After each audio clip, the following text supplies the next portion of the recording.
महानगरपालिका निवडणुकीच्या पार्श्वभूमीवर जालन्यात कडक पोलीस बंदोबस्त. जुना जालना भागात सीआरपीएफ सोबत संयुक्त पेट्रोलिंग. रात्री 10 नंतर हॉटेल व आस्थापना बंद करण्याची कारवाई.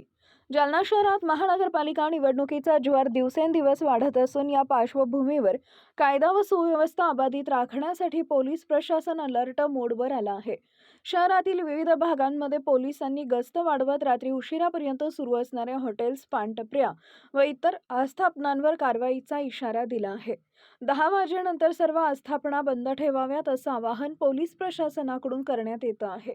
विशेषतः जुना जालना भागात रात्री 10 नंतर पोलीस पेट्रोलिंगमध्ये मोठी वाढ करण्यात आली आहे. रस्त्यावर घोळक्यानं थांबलेल्या नागरिकांना पांगवण्यासाठी पोलीस थेट रस्त्यावर उतरले असून कोणताही अनुचित प्रकार घडू नये यासाठी दक्षता घेतली जात आहे.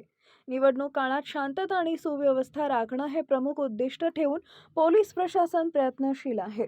याच अनुषंगानं जुना जालना भागातील मस्तगड, जामा मस्जिद चौक, मिलन चौक, अन्सारी चौक, रज्जा चौक, खाजानगर चौक आदी संवेदनशील भागांमध्ये पोलिसांनी सीआरपीएफच्या जवानांसोबत संयुक्त पेट्रोलिंग करत रात्री 10 वाजल्यानंतर उघडी असलेली आस्थापनं बंद करून घेतली.